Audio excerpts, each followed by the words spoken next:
नमस्कार दोस्तों, स्वागत आप सभी का आपके अपने YouTube channel online study with DK में। और आज हम आपके लिए लेकर आए यहाँ पर सुपर टेट के लिए कुछ महत्वपूर्ण क्वेश्चन जो कि होंगे साइंस से रिलेटेड। और साइंस में हम यहाँ पर देखने वाले हैं फर्स्ट चैप्टर, इसकी स्टार्टिंग ही हम यहाँ पर कर रहे हैं। और इसमें हम देखेंगे दैनिक जीवन में विज्ञान। दैनिक जीवन में विज्ञान हमारे लिए कहाँ किस प्रकार से उपयोगी होता है, इसके कुछ प्रश्न यहाँ पर आज हमने लिए हैं। और यहाँ पर आज की इस वीडियो में हमने इसके 30 क्वेश्चन इस टॉपिक से लिए हैं। तो यहाँ पर सुपर टेट के अंदर जितने भी क्वेश्चन विज्ञान के अंदर जिस टॉपिक से मिलेंगे आपको चैप्टर वाइज ही इसमें मिलने वाले हैं। तो चलिए और स्टार्ट करते हैं और देखते हैं इन प्रश्नों को क्या है, प्रश्न क्या है, इनके उत्तर जानते हैं सब कुछ इस वीडियो के लास्ट तक, और बने रहिए हमारे साथ। तो यहाँ पर हम बात करें कि दैनिक जीवन में विज्ञान। तो देखिए थोड़ा सा टॉपिक को आप समझिएगा ताकि इस टॉपिक से संबंधित और भी क्वेश्चन आप खुद भी निर्मित कर सकते हैं, उन्हें देख सकते हैं कि वो आपके लिए इस टॉपिक से उपयोगी है। तो देखिए दैनिक जीवन में हम विज्ञान की जो चीज़ें इस्तेमाल करते हैं, उपयोग करते हैं, या जो हमारे दैनिक जीवन में उपयोग में आती है ना, इन सभी से संबंधित प्रश्न इस टॉपिक से बनते हैं और इन्हीं को पूछा जाता है इस टॉपिक में। तो यहाँ पर जो प्रश्न आज हमने लिए हैं उनको देखकर आप अंदाज़ा लगा पाएंगे। तो जैसे फर्स्ट क्वेश्चन की बात करते हैं तो सबसे फर्स्ट क्वेश्चन है यहाँ पर, मक्खन कोलाइड कब बनता है। तो देखिए मक्खन कोलाइड कब बनेगा, जब प्रोटीन पानी से छितरा जाता है या फिर जब पानी में वसा छितरा जाता है। ये वसा है तो ये वसा है, ठीक है। और यहाँ पर है जब वसा की गुलिकाएं पानी में छितरे जाते हैं, और फोर्थ है जब कार्बोहाइड्रेट पानी में घुल जाता है। तो देखिए मक्खन एक कोलाइड विलयन बनाता है, और वो कब बनाएगा। तो यहाँ पर हम बात करें कि मक्खन जो है कोलाइड विलयन तब बनाएगा जब वसा की जो गुलिकाएं होती हैं वो पानी में छितरे जाती है। अब देखिए छितरे जाने का मतलब आप थोड़ा सा यहाँ पर कंफ्यूज हो सकते हैं कि छितरे का मतलब क्या है। तो छितरे जाने का मतलब यहाँ पर होता है डिस्प्रेस्ड हो जाना, या फिर हम कह सकते हैं फैल जाना, है ना। वसा की जो गुलिकाएं होती हैं उसके जो कण होते हैं वो फैल जाते हैं, तब मक्खन की कोलाइड का निर्माण होता है। और वो कहाँ पर छितरे जाते हैं, पानी में। तो यहाँ पर सी विकल्प जो होगा ये हमारा इसमें सही उत्तर बनेगा, इसके लिए तीसरा विकल्प है। अगले प्रश्न की बात करते हैं, उस रसायन का नाम बताइए जो आम को पकाने के काम में आता है। कैल्शियम सल्फाइड है, कैल्शियम कार्बाइड है, कैल्शियम कार्बोनेट है, या फिर कैल्शियम क्लोराइड है। तो चार विकल्प आपके सामने हैं, आप अपना उत्तर यहाँ पर दे सकते हैं। तो देखिए वो रसायन जो कि आम या फलों को पकाने के काम में आता है, तो वो रसायन होता है कैल्शियम कार्बाइड। जी हाँ, दूसरा विकल्प बी है इसके लिए सही। और कैल्शियम कार्बाइड होता है, इसका सूत्र होता है CaC2, है ना, कैल्शियम कार्बाइड। इसका उपयोग जो है ये फलों को पकाने में भी किया जाता है। और यदि आप जानकारी के लिए याद रखना चाहें तो कैल्शियम कार्बाइड का थोड़ा सा भी जो भाग होता है वो हमारे शरीर के लिए बहुत नुकसानदायक होता है। इससे कैंसर जैसी बीमारियां होने का खतरा भी रहता है कैल्शियम कार्बाइड से। तो कहने का मतलब है कि ये हमारे स्वास्थ्य के लिए ठीक नहीं होता है।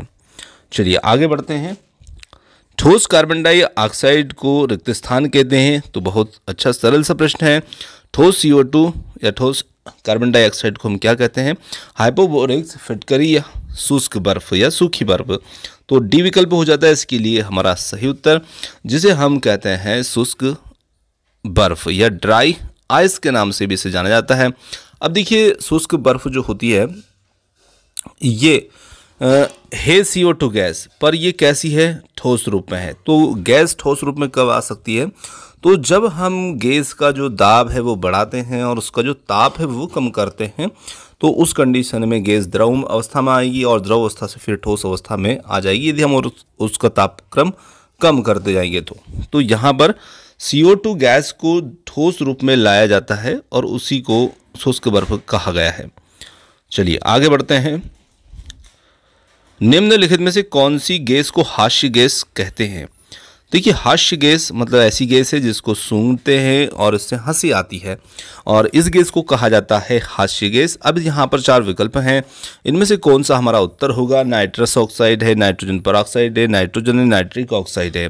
तो यहाँ पर इसके लिए जो सही उत्तर बनेगा वो बनेगा नाइट्रस ऑक्साइड। और यदि इसका सूत्र के रूप में प्रश्न आता है, विकल्प आता है, तो आपको ध्यान रखना है N2O इसे कहा जाता है। इसका जो सूत्र होता है N2O होता है, जिसे हम नाइट्रस ऑक्साइड कहते हैं, और ये एक लाफिंग गैस कहलाती है।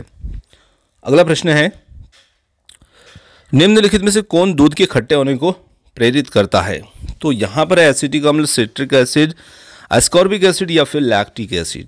तो देखिए दूध को खट्टे होने को प्रेरित, अब यही प्रश्न आपसे यदि सीधे तरीके से पूछा जाता है तो आप उत्तर आसानी से भी निकाल सकते हैं, जैसे कि दूध को दही में कौन परिवर्तित करता है, तो आप आसानी से उत्तर बता देते हैं कि लैक्टिक अम्ल। जी हाँ, लैक्टिक अम्ल ही इसका सही उत्तर होगा, क्योंकि यहाँ पर खट्टे होने का मतलब क्या है, दूध खट्टा कब होगा, जब वो फटेगा, है ना, दूध से दही में परिवर्तित होगा, तो लैक्टिक अम्ल ही इसमें हमारा उत्तर होगा। लैक्टिक अम्ल जो होता है इसका भी आपको सूत्र ध्यान में रखना है, C3H6O इसके लिए इसका अणुसूत्र होता है, और ये लैक्टिक अम्ल ही दूध को दही में परिवर्तित होने के लिए परिवर्तित करता है। इसी प्रकार से कुछ अन्य यहाँ पर है, जैसे एसिटिक एसिड। तो एसिटिक एसिड क्या काम में आता है, तो ये सिरका के रूप में उपयोग में होता है ना, खट्टा स्वाद इससे उत्पन्न किया जाता है। एसिटिक अम्ल जो है सिरके का मुख्य अवयव होता है। सिट्रिक एसिड की बात करें तो सिट्रिक एसिड जो होता है ये तो नींबू के अंदर पाया जाता है, इसे हम सिट्रिक एसिड कहते हैं। और अगला जो है यहाँ पर एस्कॉर्बिक एसिड है। तो एस्कॉर्बिक एसिड जो है इसे विटामिन सी के नाम से जाना जाता है। तो इस प्रकार से अन्य विकल्पों को आप ध्यान रख सकते हैं। चलिए, तो यहाँ पर इसके लिए हमारा सही उत्तर हो जाता है ये डी। अगला प्रश्न आता है,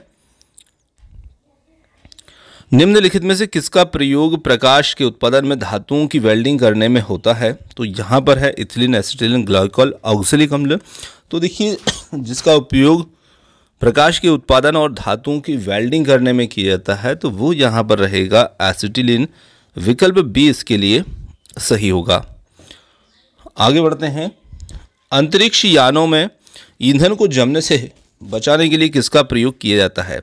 तो देखिए अंतरिक्ष यान में ईंधन को जमने से बचाने के लिए, साथ ही साथ जहाँ पर ठंडे क्षेत्र होते हैं या बर्फीले क्षेत्र होते हैं वहाँ पर वाहन के रेडिएटर में भी इसका उपयोग किया जाता है। बेंजीन है, ग्लाइकल है, एसिटिलीन है या एस्टर है, तो यहाँ पर इसके लिए सही उत्तर होगा ये एक एथिलीन ग्लाइकल होता है। यहाँ पर सिर्फ उसका नाम ग्लाइकोल लिखा है, पर उसका पूरा नाम होता है एथिलीन ग्लाइकोल। और इसके लिए जो सूत्र होता है ये होता है C2H6O2, ये इसका अणुसूत्र होता है एथिलीन ग्लाइकोल का। और देखिए ये एक एंटीफ्रीज होता है, मतलब कि ये पानी को बर्फ में बदलने से रोकता है, उसको जमने से रोकता है, इसीलिए इसे एक एंटीफ्रीज भी कहते हैं। तो इसका उपयोग इसमें किया जाएगा। आगे बढ़ते हैं, अगला प्रश्न है, एक व्यक्ति स्थिर जल में नाव में खड़ा है, मतलब जल कैसा स्थिर है, और यदि वह किनारे की ओर चले तो नाव किस ओर बढ़ेगी? ये हमारा प्रश्न है। थोड़ा सा प्रश्न छूट गया है ना, नाव में क्या परिवर्तन होगा? नाव किनारे की ओर बढ़ेगी, किनारे से दूर बढ़ेगी, या फिर स्थिर रहेगी या डूब जाएगी?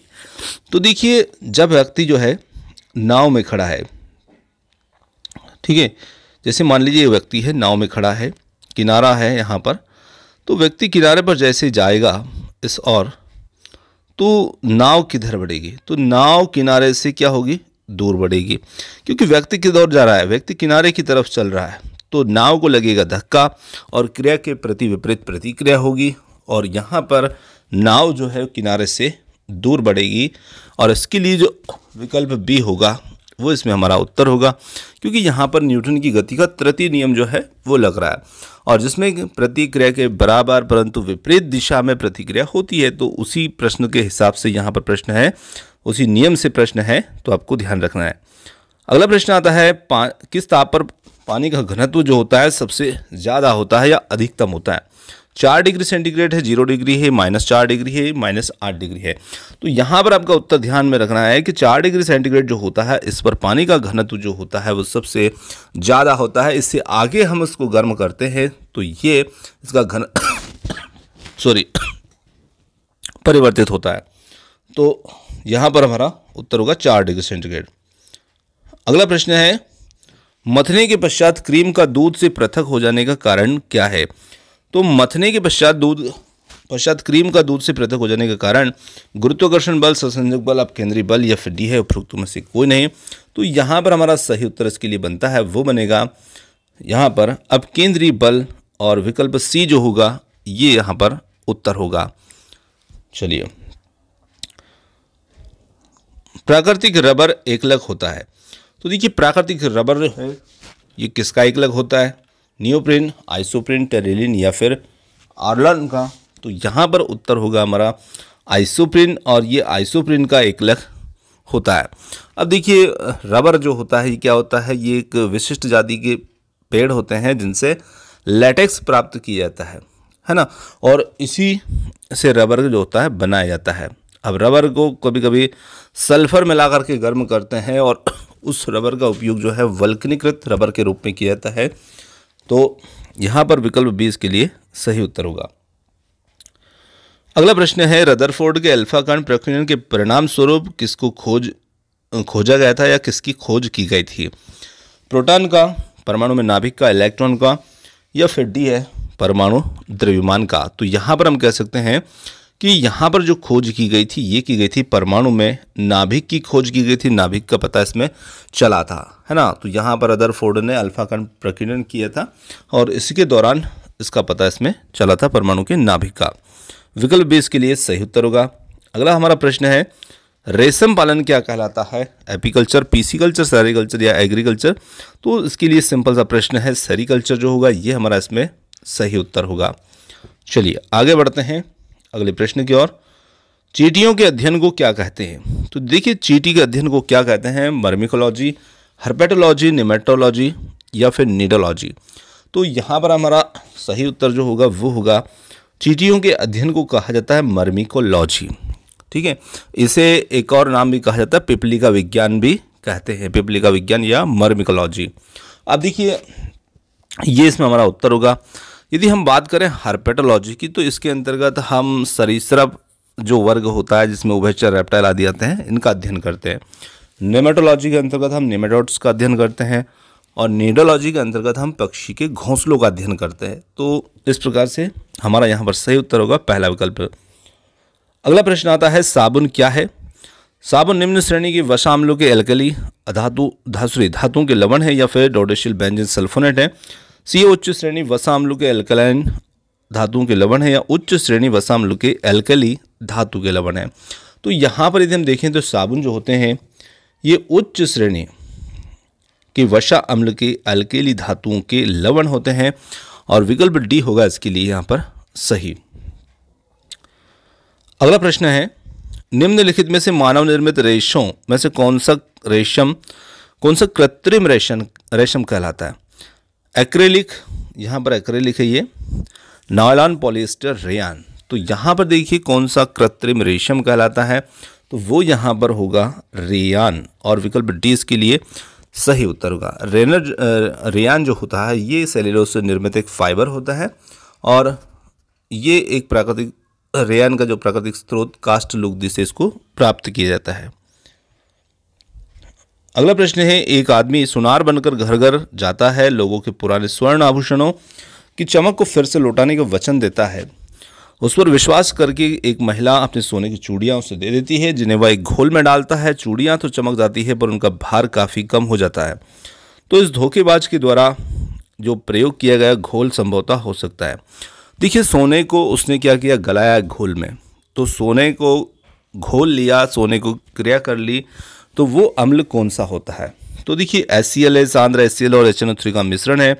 ये सांद्र HNO3 है या फिर तनु HCl है। तो यहाँ पर होगा सांद्र HCl और सांद्र HNO3 का मिश्रण और इसे हम कहते हैं अम्लराज। ठीक है, और अम्लराज को एक्वारेजिया भी कहते हैं और एक्वारेजिया अम्लराज जो होता है ये सोना, प्लेटिनम, इरिडियम जैसी धातुओं से भी क्रिया कर लेता है, यानी कि इनको भी अपने अंदर घोल लेता है। ऐसी विशेषता इस अम्ल में होती है। तो ये मिश्रण अम्लराज का बनता है इन दोनों के मिश्रण से। अगला प्रश्न आता है, घाव पर फिटकरी लगाने से रक्तस्राव रुक जाता है। क्यों रुक जाएगा? क्योंकि फिटकरी रक्त को स्कंदित करके थक्का बना देती है।